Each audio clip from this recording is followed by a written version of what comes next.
Don't ever fly Ryanair.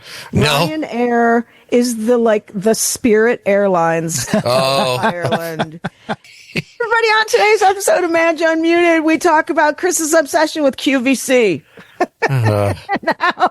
And how it's his reality show, because other reality shows, it's not reality anymore. But in reality, there's still reality on QVC because they're selling you shit in real time. Yeah. And it's real.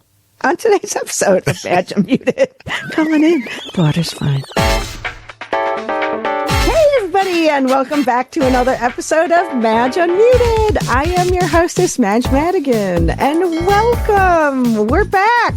And I was in Ireland and England. I just came back. And there's Chris, the lovely Chris. Hey, how are you? And we also have Fitz with us. How long were you gone? For 2 weeks?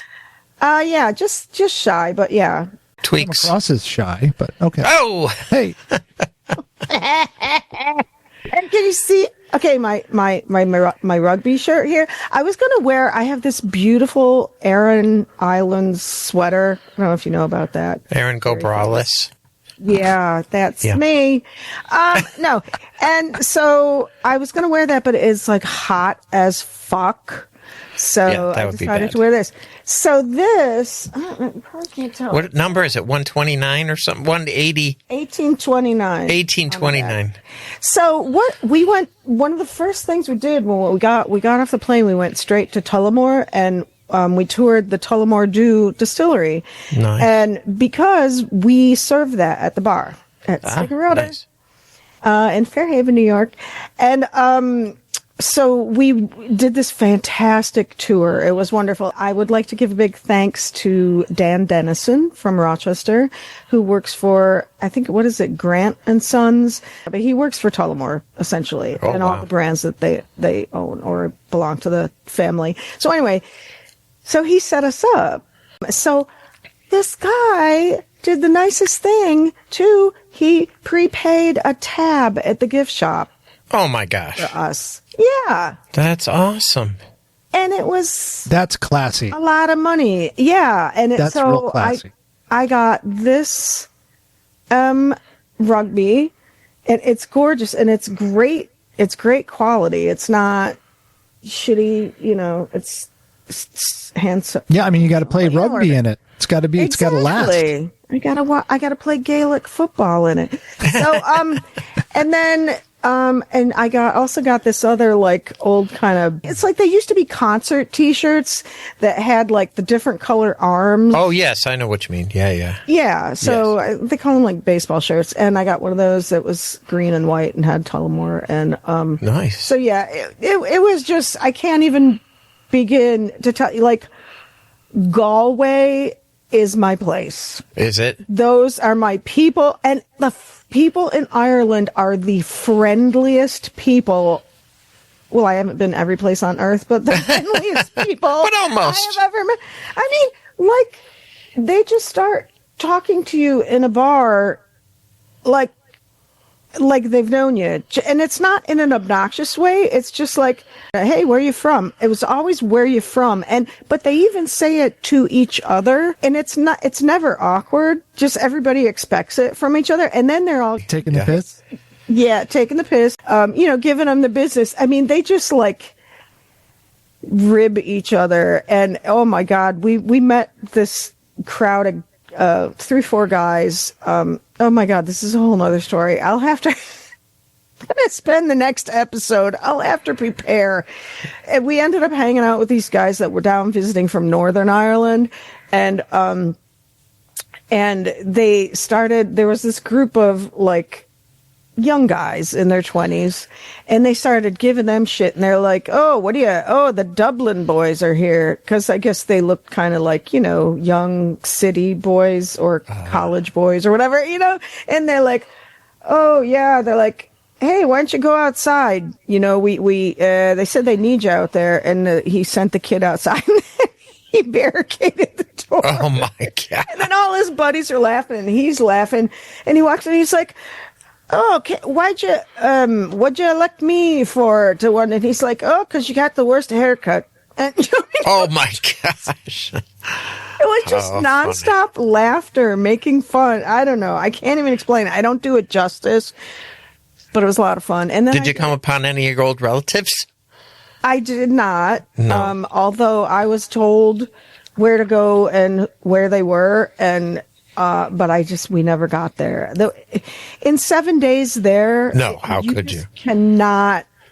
And we landed in Dublin and made like our way over to Galway and then kind of down towards Ennis and I can't remember the names. Limerick, and then back towards Dublin, and then we took a plane from Dublin to London.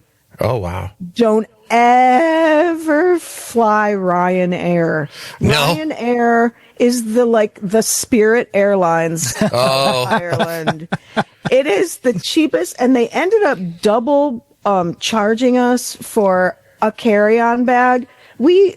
Because I don't know if John read it wrong or whatever. I have a carry-on. We didn't check any bags because John doesn't like to check bags, so I had to stuff pack everything in a little. Yeah, I use those vacuum bags, and I put it on at one of the rolly, carry. Well, I get there and John paid for it. You pay $50 ticket, but then each carry-on is $35 if you want to carry it on. And then they said, "Oh, this doesn't fit." And we're like, "It fucking fits on every other fucking airline." Right. And you gave us the measurements. Right. And it fits. Oh, but no, put it in this thing and it doesn't. So that this is at the gate. And then she's like, "I'm sorry, you're going to have to check that." And it's like, "Well, we already paid for it to carry on already. It. I don't know, $35-$40. Then she charged me the full price for checking it, which was $85 US. So it's and you're like, listen, I'm I just gotta fucking, John was get pissy, but I'm like, let's just get on the plane and get the fuck out of here. So, and then you get on and the seats are folding chairs. Almost. Yeah. They're from a 1974 airplane. Oh I'm my not God. kidding. Plastic yeah, and narrow and real thin. I'm sure John was probably oh boy. Oh yeah, John's like, this fucking blows, and I'm never flying Ryanair again. Never even heard of it. Exactly. I mean, you know what it was? It was People's Express. Oh yeah. You remember People's Yes. Express? Oh sure. Yeah. I used to fly that to college in Maine, back to Rochester, and it was fucking horrible. But anyway, so you're back. And then we went. Yeah, so then we went to London for 4 days, and that was phenomenal. The people aren't quite as friendly, but no, I'm guessing. Well, it was London. London is New York. Yeah. Mm-hmm. It's but it's the big city. Yeah, exactly. And people are slightly different. And we were in the West End and on the border of Soho. So we hung out. I know. I was singing that the whole time. I bet you were. Theater people. Yes, theater people. But then Soho was right across the street. And we went down there. And of course, that's the young hipster. Yeah. Not even hipster. It's young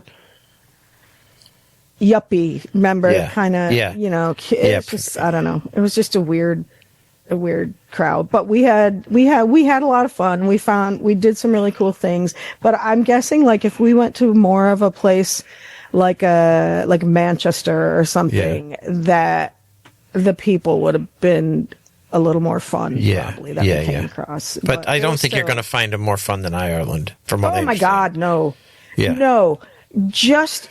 And I can't even tell you from the most trivial job you think you could have, that person is so professional and kind and nice, and they're wearing these very crisp uniforms with everything, and they take pride in what they do. Yeah. And then on up to the CEO of whatever, they're just the most down to earth, friendly people. So sort of like Rochester. Yeah. Oh God, yeah. Not so much. So how have you guys been? We're good. We were just waiting for you to get home. We were sitting there at, like, the hell? Twiddling our thumbs. But I have a topic today. So, so, I plan to, on this here Madge Unmuted podcast, I'm gonna, talk about pop culture a lot, and specifically reality TV. And it's like I plan to have these reality recaps, but I've been gone for 2 weeks, and they don't have. You can't watch it in Ireland or no, because they have better things to do. Pretty much, they're drinking.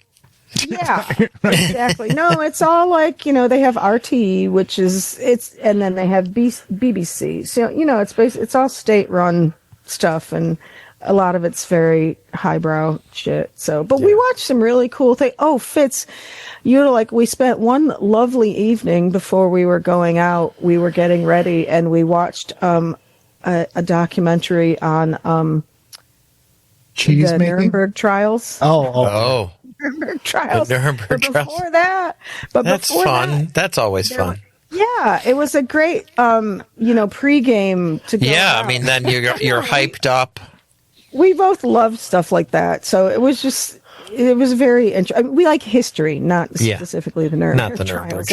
But the show that was on before that, it was no. It was a couple episodes of the series they have over there called Nazi Secrets. Oh yeah. And I I haven't had time. We're going to have those here soon. Yeah. Yeah. So one of the things they had a couple, different things, but the one thing I had never heard of, and my father was in World War II, and then he was obsessed with it the rest of his life. So I pretty much knew, we owned every book. My parents had bookcases filled with books, and then my father just used to watch everything on TV. Anyway, a place that I had never heard of, and I was just absolutely gobsmacked. Have you ever heard of, I think this is how you say it, Huska Castle? No. I've heard of the Huskow.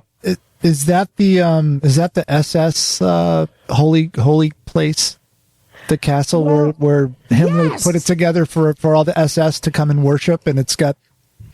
Well, I don't know about that. It's a castle. It's like in the middle of nowhere in Czechoslovakia, and it's like way up in a hillside, and it's rumored to have built on a portal to hell. Oh yeah, the gateway to hell. Yeah. And the Nazis took it over, and they were obsessed with it. And at the time, people were like, "What the fuck do they want with this? This is it's not. It's in the middle of nowhere. I don't think it had running water or anything."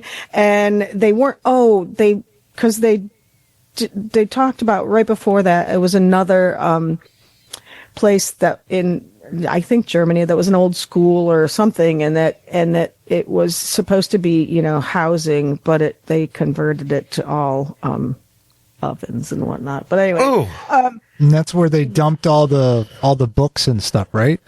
Yes. All the Jewish books and everything that they wanted. Yeah. So it's really quite disturbing, but everybody really needs to see this shit again, because younger generations now are so far removed from it. They don't even know. Well, that's why there's a lot of, Holocaust deniers and all that fucking bullshit. But anyway, this castle, so they were talking about, that, there was a satanic worship element to the Nazis. And I'm like, well, yeah, that fucking makes sense. 'Cause it was one particular guy that was really kind of into that. I don't know if it was. Yeah, Himmler was obsessed with the occult. Yeah, that's who it was. He had people going down to Nepal, and they were going through the Himalayas searching for evidence that that the Himalayan or that the Nepalese people were actually Aryans, like from old. It's really weird. So this castle, I guess, it had been built centuries before, and at one point they got local prisoners. I don't remember what century this was. They got local prisoners. They said that if they would allow them to tie a rope to them and lower them into the pit, they would commute their sentence. I mean, this was like in 1600s, something like this. And into the pit of hell. Yeah, let me drop you into the pit of hell. We'll let you go. Right, like they're lowering them down, but like it was said that like it was just like never ending. They never seemed to hit bottom, and so finally, one guy went down there and they pull him back up, and they're like, he had supposedly aged like 30 years, and he was just in this like catatonic state and all this. That was really weird. I'd never heard about it. Oh my gosh, no, I never heard of that either. But I'm like, I've heard of the hubs of hell, but I didn't know they were there. Yeah, I didn't know they had, a hub here. And I didn't know there was a connection through Czechoslovakia. No. Oh my gosh. And so it's still there. Or is it still there? The castle. The castle is, but I couldn't figure out if there's still access to this pit underneath. So I don't know. I meant to like look it up when I got home, do my own research. But the reason the reason I bring all this up is, so I can't do reality recap because I haven't, because there's nothing to recap. Right. But when I got home, I watched a few things, and I was beginning to think this before, but these past couple episodes that I watched of these last couple, the latest like Real Housewives franchises that are running like Potomac and Orange County. Aren't they running out of places to do it? Yeah, but also, I mean, they've been on for like, I don't know, 15 years or so. Wow. But it's not even reality anymore. No, right. It's all scripted. Is that what you think? Right, it's all scripted. Scripted. And it's all scripted and forced. Yeah. And this what were you going to say, Fitz? I was going to say, and there's an argument to be made that there really hasn't been reality TV ever, except for maybe the first season of The Real World. Yeah, because I'd known people in the industry for a long time that are like, it's, it's scripted. It's gotten progressively more scripted. Sometimes they would just set things up, like think about it. They're constantly setting up these, meetings in restaurants, and then there's like all of a sudden they walk in and it's like, oh right. Yeah. Just happen to have the camera on them when it's like, yeah. Exactly. They just happen to have the camera on when they get a phone call from camera inviting them to the next trip. It's like, and they cast people that they know are going to have clashes. Yes. Well, plus, don't you think some of their clashes are just over and above? Yes. Like people taking their legs off and stuff. Oh, that was Aviva. At least that was interesting. There's like, and I follow all the stuff on all these accounts on like Instagram, whatnot, and now the people in the shows themselves are giving the stuff away, bitching about, so and so just wants to have a storyline this year, and it's like, okay, so you all kind of come up with shit to have a storyline, and lately it's been all these made up beefs, like conflicts, like fabricated conflicts, and a lot of it deals with like, well, you've been leaking things to bloggers and blah blah blah blah, and it's like, really, this is a storyline. I know, and right? They keep it going over and over and over. And because maybe they're running out of things to say. Yeah, from my new Tumblr. Oh, I'll tell. Oh, will you look at that? That awesome. is gorgeous. Madonna. You can get one at MadgeUnmuted.com. That looks awesome. Has it got vodka in it? I wish. And I help. I should probably dry out for a while because What did you drink while you were there? You know what? I drank the whole time I was in Ireland. I drank a lot of whiskey. Oh, did you? I drank Powers whiskey or Tullamore, but also no. I also drank a lot of Smithwick's. I don't know what that is. Smithwick's. Smithwick's? Yes, Smithwick's. Smithwick's. That's another one. We went on a tour of the I still don't know what that is, though. Tell me what it is. It's a beer. Oh, is it a beer? It's a beer. It's actually older than Guinness. Really? And is it dark like that and foamy and? It's more of a creamy? red. Oh, red. It's not quite as stout. You don't have it at the bar, Guinness. Do you? Yeah, we do. Oh, you do? Oh, I'll have to have some when I come. Yeah. And it's the Smithwick's. Smithwick's, is that what it is? Yeah, like Smithwick's. Yeah. And it's actually older than Guinness, and it has a really interesting story that we can talk about for another time, but which I found really interesting because right before I left, I watched the series on Netflix, I guess, House of Guinness. Oh. Which is really, really, really interesting because it goes into the whole. It starts in like the 1860s, and it's the whole.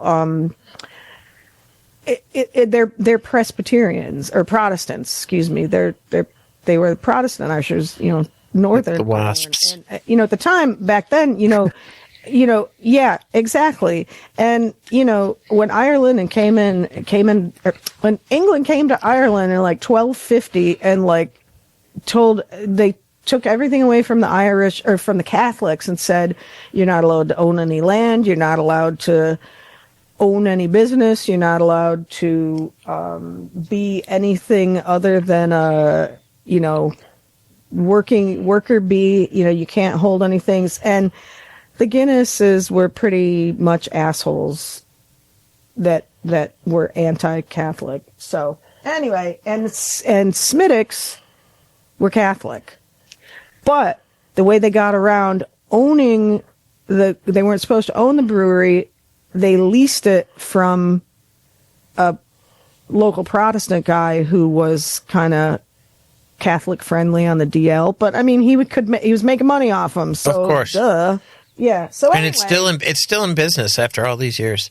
Did you find where the Madigans are from? Do you That's know? what I was going to. Why I asked you if you found your family.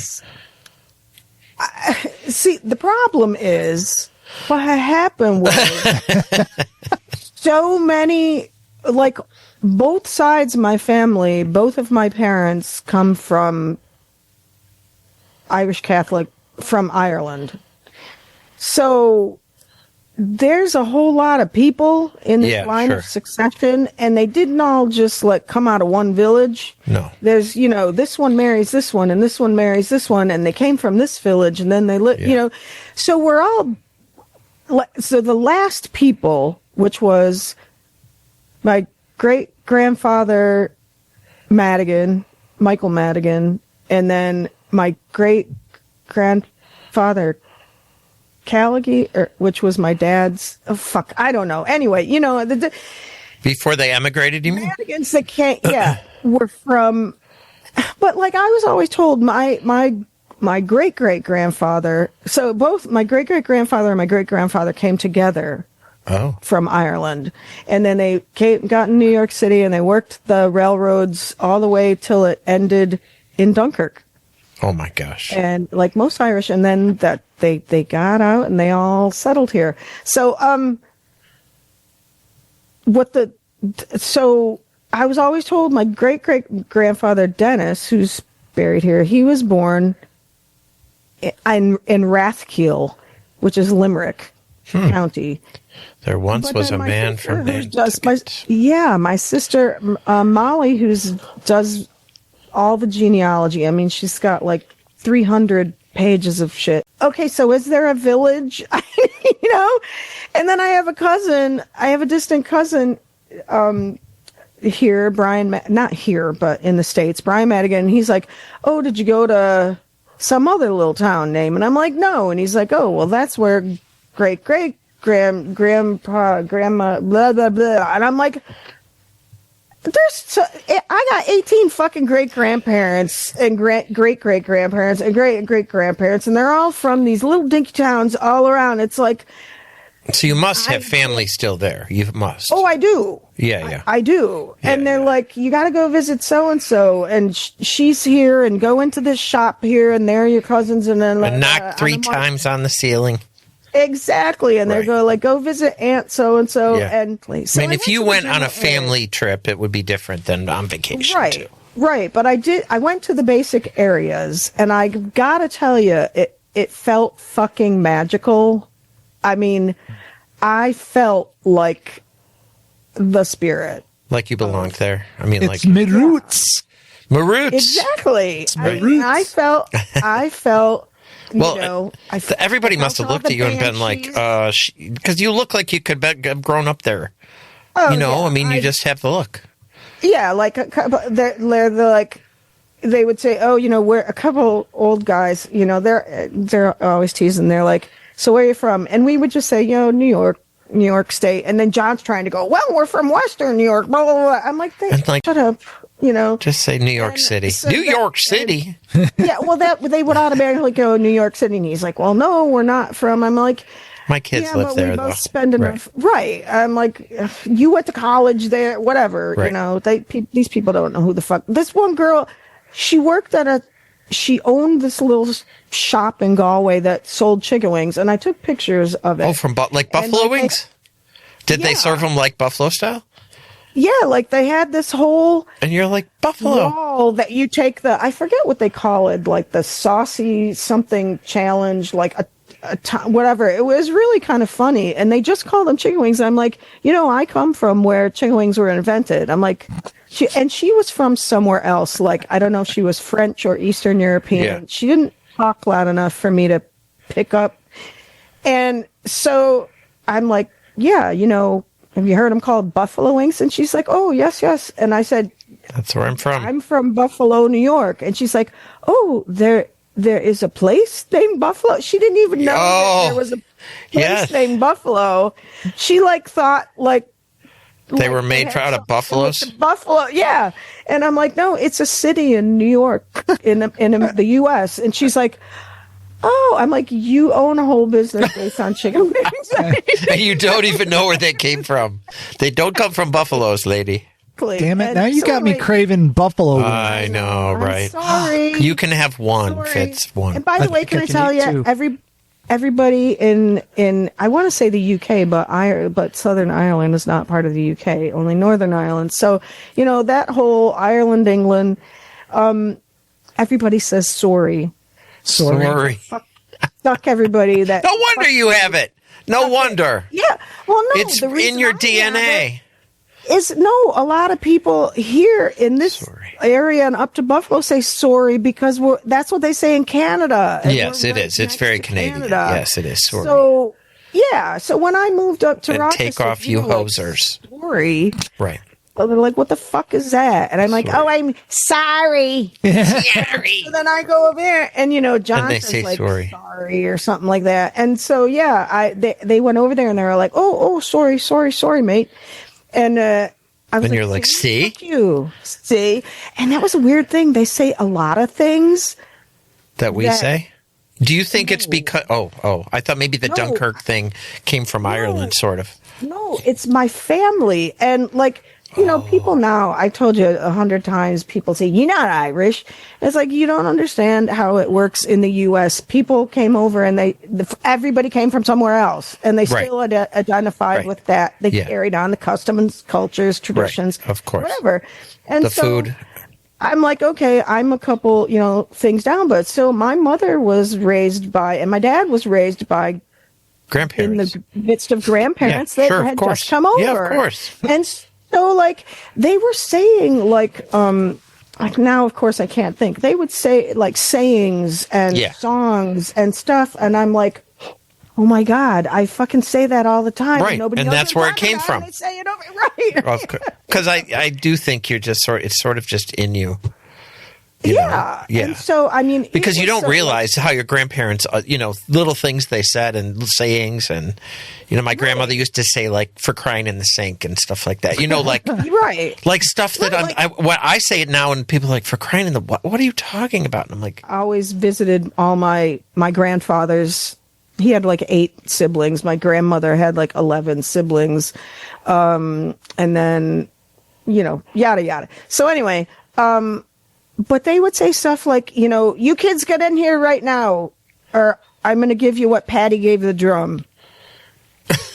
I've never heard of that. What does that mean? A good beating? Oh, nice. Yuck. And anyway, going back to the reality show thing. So I'm realizing, nothing is fucking reality anymore. I think we need to go back to real reality. Old school. Like the first year of Real World. So what I was going to bring up is Chris follows one of the most oldest reality shows. I've known Christopher for many, many years, and Chris has always been enthralled with QVC. I watch it every single day. Every day. He watches it every single day, and I'm like, why? I'm like, do you buy shit? And he's like, no. I do occasionally, but they are my friends. They're my friends. I know all of them. And I'm like, why? And he's like, well, they talk about their lives and everything. They do, I'm like, and they're always calm. They calm me down. Like Joe will be like, "Why are you turning them on?" I'm like, "I've had a terrible day, and I need to see my friends." Yeah. And they talk directly to you, for one thing. They look at the camera always, and they're it's like why straight guys go to strippers. And they're calming, and yeah. Do you know what well-known guy started out at QVC? You ever heard of a fella named Mike Rowe? Oh, yeah, Mike Rowe. He was on. Yeah. If you ever see the tape of some of the stuff he said, how he got fired, oh my God, it was the funniest damn thing. Because he was like, I don't know why anybody would buy this, is what he said on QVC. He was trying to describe the product. He's like, I really don't know why anybody would buy this. And they were like, this is not going to work. So, are they still the only? HSN is the other one, and they bought. That's the Home Shopping Network, and QVC bought them like 2 years ago, maybe. So they're all one, but they have different. They're on different channels with different, and I've never turned HSN on because they're not my friends. I think it was HSN that I almost worked for. They were in Tampa. Is that where they are? Yeah, I think so. Or they were. I don't know if they still are. And QVC is in, just outside of Philly. So yeah, they're in Pennsylvania. So back when I was looking for work, I found HSN was looking for production people, and I came this close. I actually applied and had an interview lined up, and then changed my mind and decided I wasn't going to do it. But they're like one of the first places that went all fully automated. Really? So they had one guy who was running the whole studio. All their cameras were automated. Oh, wow. They were all robotic. They were like the first ones to pioneer that. Yeah, and they do have some robotic stuff now, too, that zoom in, although they have a producer, but they, their cameras do, yeah. Well. So, and I've been there. So I even went to QVC. You did? Yes, because I had a friend who was a tour guide there. She was a tour guide. Way. Yeah, because they give tours, and she was a tour guide. Yep, she was a friend of mine. How did you meet this person? She was an old friend from college, and then she got a job at QVC, and we visited, and she was like... Yeah, she was like, "Oh, I'm a tour guide here at QVC," and I was like, "Oh my God, I gotta go." I mean, it was probably 15 years ago or something that I went, but yeah, amazing. So, and they let you go right up. You're standing behind the camera. I mean, the people would be like 6 feet from you doing their presentation, and they let you. I mean, you can't say anything, and you don't. But she brought you right up, and they're like looking at the camera, blah blah blah blah, and they're ignoring you. They don't even that you're not standing right there watching them do their thing. Yeah. So Crazy. I have questions, but I got to bring this up. I forgot. One of the women that's on Real Housewives of Potomac, I guess used to be a presenter. I don't know if it was QVC or HSN, but her name is Stacy something. She's an African American woman. Interesting. Probably maybe HSN because I don't recognize the. Okay, yeah. So I've been watching, and the thing is that my grandmother used to watch when my grandmother had a couple of heart attacks when I was a teenager, and she was like, bedridden most of the time. Yeah. And she would watch QVC all the time, and that's how she did her shopping. She would buy us our Christmas gifts and stuff and whatever. And I remember one time I was over there visiting her, and she was calling in, and she was on the air, so we were watching the TV, and she was on the, she was talking to them and doing the call in. And that was years. I mean, that was in the 80s. So, yeah. So I have a story like that too. It was 1987. Yeah. And I don't remember, would they have both been around or only one or? Yeah, no, I don't know about HSN is newer. So I think QVC started so first. It must have been QVC. So I had just gotten out of college and had moved down to North Carolina with my college boyfriend because he moved down there to go to grad school. He was going to get his PhD at NC State. So we're at home one night watching this, and what do you call them?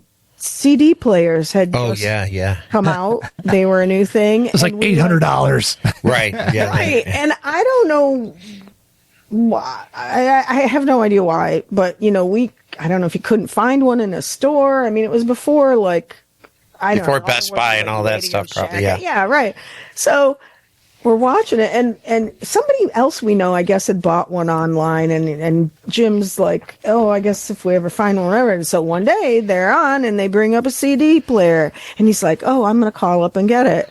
And they put him on the air. And they were like, would you like to speak with the host? Yeah, right. Yeah, exactly. They're like, hi, what's your name? Where are you calling from? And I was like, Jim. And the way they got him on right away, I'm like, I don't think anybody else has called me. I don't think anybody's buying one. But, and they do that, countdown, only 5 left or whatever. Yeah, right. So anyway, yeah. They're like, what made you buy this or whatever? And he's like, I was looking for one. and then they're like, well, don't you think this is a great value? And I looking at him, I'm like, just say it, Yeah. And he's like, oh yeah, I thought it was a great value, whatever. And he's looking at me and he's like, it's hilarious. Isn't that? And, it lasted like a minute, and then they're like, well, thanks for buying, Jen. Yeah, thanks so much for shopping. Yeah. And it was, you had to give them your because you used to only have to. Now you can just. I have an app now, and so I just. Doop. Everything's, my credit card's hooked to it. It's like just easy as Amazon.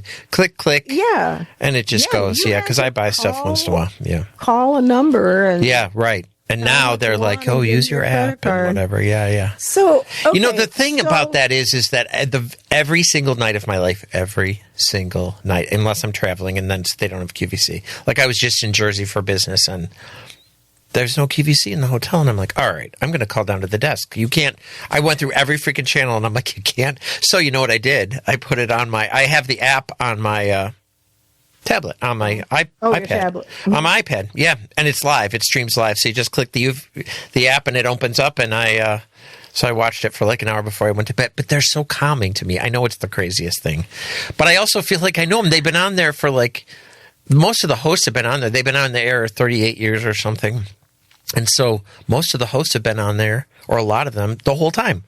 So I remember them, you just get to know them. It's just the dynamic is very strange. Cute. And they're just like talking to you like we are, they look at the camera. They're kind of soothing. They're never, it's never anything. And you know what? If I have to watch like CNN or the news, I want to kill somebody, and I can't go to bed. I can't go to bed at night after watching CNN, or I will lay awake all night long worrying about Russia taking over or something. I just can't. Do they have like the same shifts? Yes, most of them have. Yes, from 4 to 8, or they're usually there's because I said to my mother, it's funny, my mother watches it all the time too. So I said to her one day, do you know who Sean Killinger is? And she was like, who's that? And I go, oh, she's like the 8 to 11 girl. And she's like, I don't watch it at night because I'm watching my taped whatever, her CSI whatever, Miami or something. You know, she likes those crime scene things. And so I'm like, oh, you got to turn it on. She goes, I think I know who she is. I'm like, she's the one with kind of the weird glasses. And she's like, oh, I've seen her before, but she doesn't work during the day, does she? And I'm like, no, she doesn't work during the day.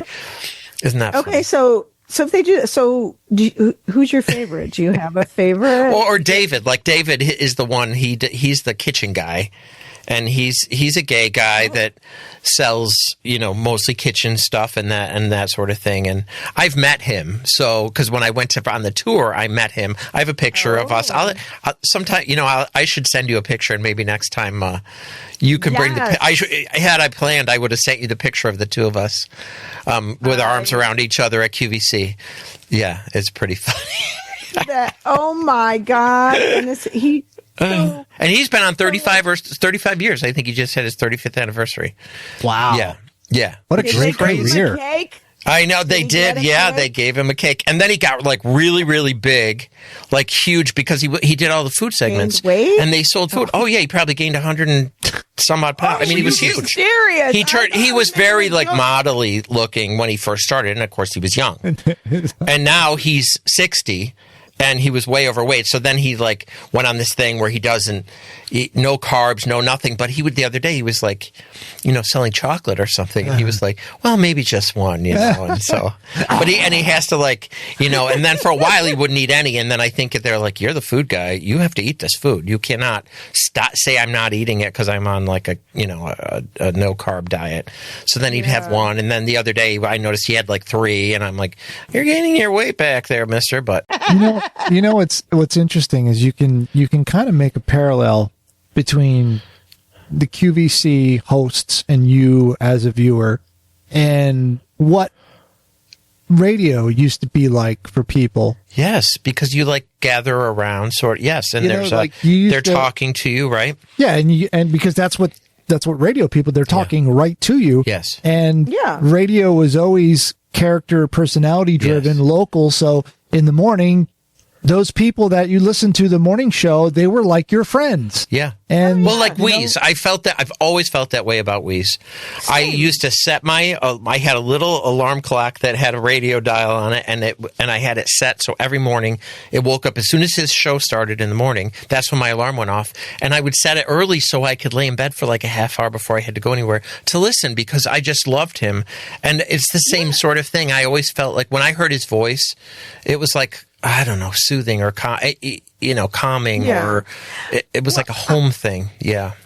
I did that too. Yeah, I used to have a clock radio that I woke up waking up with the Wheeze. Yes, that's exactly it. You know, yeah. And, mornings, the circus and stuff, morning circus. And, but then also when I got to work, I was working at the TV station, and you know, I could sit with my little another clock radio on my desk. That sounds so We used to have it on our desk too, and I would listen to him, and people would be like, how can you stand him? I'm like, no, he's like my buddy.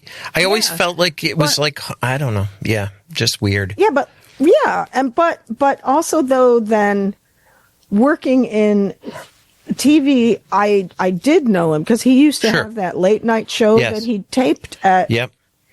Did he tape at ours or did he tape at ROC? ROC. He did, yeah, but he did. Then he did something at our place. But anyway, either way, there was all these functions, all these. There used to be a lot of networking groups, and oh my God, the Rochester Ad Federation, and all. Yeah. I mean, they were very industry specific groups, and all the same people went, or else it was like Wheeze was coming over to shoot a commercial for somebody. Yeah. You know, that's how I met Scott Spezzano. Is it? Yeah. Yeah. Well, he's the same way because you tune into Scott. You don't care what radio station he works for. You want to hear him because it's his voice and the fact that he knows all the same things. It's that sense of community that I think that's what the reality TV people sort of think they're tuning in for that, but it isn't. Like you said, it's not realistic because it's not really reality anymore. It's all scripted, but people do want to tune into somebody they're So the familiarity, I think, and like you were saying, Fitz, the radio stations are gone now. There are really not any DJs or any personalities that you can just sort of follow. I would hope that people would do that. Like for years, this is my 6th season and doing this for 5 years. So, and I always thought like, oh, I have to be entertaining. And people are like, no, people don't.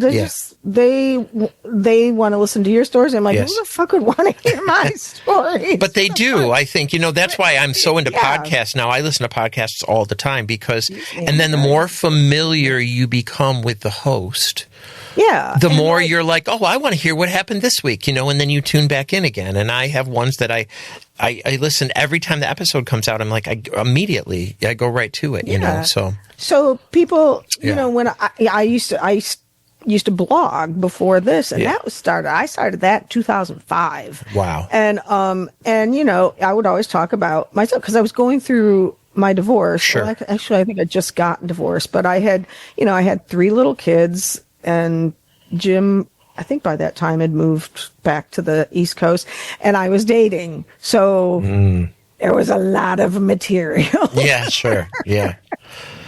So, but I think people need that social, and I was hearing something the other day about the lack of social outlets for people because they don't date, they don't go to bars, they don't communicate with anybody at all, and so there is that missing. And of course, I communicate all day for a living, because I'm in sales and I'm in marketing and stuff, and so I'm out doing that all day.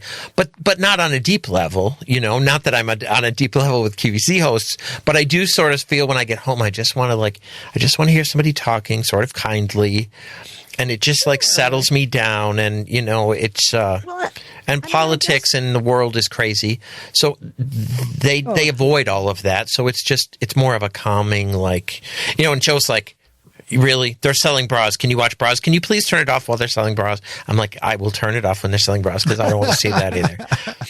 Because sometimes it's like, well, and now we'll have an hour of breezies. And I'm like, no, because I don't want to watch bras. No, but I also tape. I have favorite hosts and they have shows and I tape them.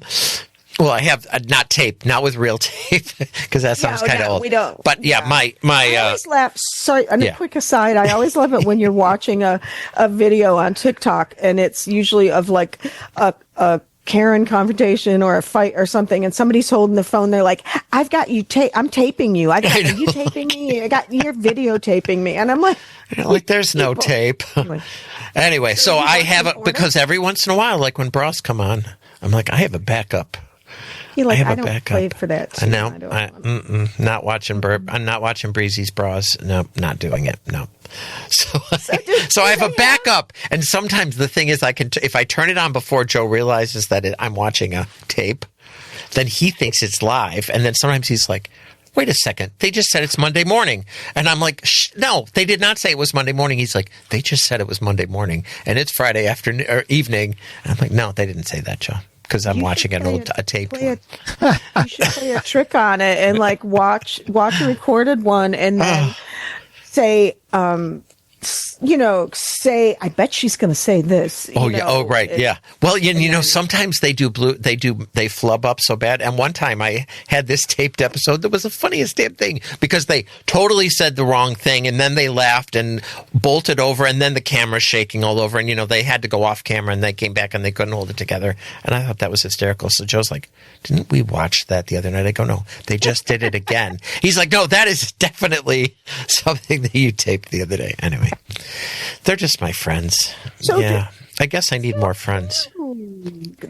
John absolutely hates it when I turn on a Real Housewives show. I'm starting to not even watch them because you're over it. But and there's not even any, and they keep doing the same argument over and over, and I'm like, this isn't even.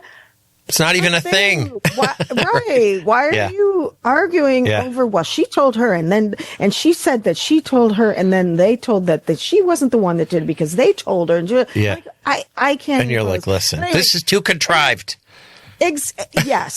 That's which contrived annoys me. When I feel like, all right, this This is all Yes. coming together just beautifully the way it was written. I'm like, no, that's not the way this is supposed to be. Yeah. But when they're arguing fine points of things that don't even amount to anything or just for a reason to argue. Matter. Yeah, exactly. And so that's the thing. John can't stand the arguing. Yeah. Well, I think a lot of people watch sports for that trigger. calm down. You know, they just want to let's just turn the football game on or just watch that sort of, because they find that sort of just like calming and whatever. He'll turn on, he'll most likely always turn on a sporting event. Yeah. Is he a scream at the TV sporting event guy? Because some of my friends, it's not fun to watch with them because they make me jump out of my skin because they're yelling all the time, like at the top of their lungs. And I'm like, I don't even know what happened. I'm watching with them because I like to watch football too, but I don't always know what's going on. And they're so upset. And I'm like, okay, but he just missed the ball. But he'll say really, sorry, John, but he'll say really heinous stuff. He'll say stuff that like is ridiculous. Like, oh, sure, just go ahead and just not block the guy. Just let him walk through. Sure, you just do that. And I'm like... And you're like, listen, it's the armchair quarterbacking. Yeah. Yeah, but he'll say ridiculous things like that. Like they're all doing shit on purpose. Yep. And, just like the Bills always do. They're just going to let him walk right through. You might as well just give him the ball. Yeah, right. Like, you're like, all right. Yeah. So Tommy needs a little QVC in his life. A little QVC. Exactly. I'm like... Yeah, and I told him, he's finally getting it, that I'm like, I will not watch this with you. Because if you're going to yell. Watch the Bills together. And I always watch the Bills too. And I watch it usually with friends. And one of them is like, kind of like, sack him. She's always screaming at the top of her lungs, sack him. I'm like, all right, we know you got to sack him. But she scares me half to death half the time. Yeah. Because she's screaming at the top of her lungs. Yeah. Right. And I keep talking about, I'm not going to watch this with you. And I said, also, it's not doing you any favors. You need to calm yourself down. And so, and we watch some college football together. Like there's a few, like my parents went to Penn State, so we got to watch that. And, you know what I do love to watch? Golf. It's so calming. It's pretty. The scenery's beautiful. The claps are... Which is just like on a Sunday afternoon, I turn the fire on and I'm like, okay, a little golf would be that. Joe's like, how can you watch golf? And I'm like, me of my it's dad. calming. Yeah, my dad did always. I grew up watching golf on Sunday nights, always. My dad didn't want to watch it. We always watched golf because he loved it. But it is very calming. They talk in a very soft voice. They whisper. And you find yourself getting into it. Like when they're putting and it's like, oh, look at this. Oh. I'll watch it. Like, of course, every time I go to the club, they have, of course, because you're the bar. Yeah, of course and they do. Yeah, and it's the Golf Channel. It's a replay. Oh, it's repeats from the 70s. Yeah, they do actually play the old tournaments. They do. They play the Masters from like the 80s. Right. And I'm I like, find that more interesting, but it's usually things like last year's. Yeah, right. I know. I like to watch the Masters. Yes. But I love that. I find a lot of times I only like to watch it like near the end when it's coming down. Yes, when it's actually like when it's like the last, the leaders, and it's the last, 5, 6, 8, 9 holes. Yeah, right. When you're like, okay, right. When it's down, when it's coming really down. Because otherwise it does drag along a little bit. The nice thing is you can walk away, you can go get a drink, you can come back, and you're like, I don't think I missed anything. Because, it's like what, some of it, like, the Masters, I don't know, by the end they're playing like 72 rounds of golf or 72 holes of golf. Yeah. That'd be a lot. Except the Ryder Cup, they were real assholes this time around. Yeah, they were a little bit. They were a little loud. Yeah. Oh, everybody was. And I was like, I think I said to Joe, they're not doing golf etiquette at all. Exactly. They're like screaming. And I think the golfers were like, all right. Oh, that's why the European team just relentlessly, whatever. I don't know. They were giving him such a hard time, razzing him so bad afterwards. And there's all these videos of them on the plane singing songs about, I don't know, like how, how in a soccer stadium they play, they sing songs and it's razzing the other team. They were doing that about the American teams. And I'm like, Rory got pissed off. Like they threw a water bottle at his wife or something. Yeah. And at one point he's like, you need to shut the fuck up. But now you see here. Yeah. Linda. So anyway, okay. that's Chris's Oh, reality. that's my. Thank you for giving me my own little bit of reality. So welcome. It was a pleasure. Now I got to go home and watch the Q. So, yes, you do. But not Bros. Everybody tune in and tell us in the comments who's your favorite. I know, right? QVC in the kitchen with person. David. Yeah. So, well, thanks for being here. It was a lot of fun. Fitz, thanks for being here. Hi. As always, because you're pushing the button. And your new studio looks amazing. Oh my God! Thank you. Oh yeah, should we have a look at that? Yes. Oh, look at that. It Oh, looks amazing. Sorry. You shouldn't hang up your coat. Oh! I asked him if I could put it there. yeah. I did ask him if I could put it there. I let him throw haphazardly throw I his know. coat on the love seat. Don't put your pocketbook on there. Your pocketbook. Your pocketbook. So, Your snap coat. folks. Exactly. And with your tissues in the sleeve. Everybody, thank you so much. Please subscribe to Madge Unmuted here and various other places. Follow me on social media. Like, share, subscribe, all that good stuff. And we hope to see you here on the next episode of Madge Unmuted. Bye. Until then, bye. Bye-bye.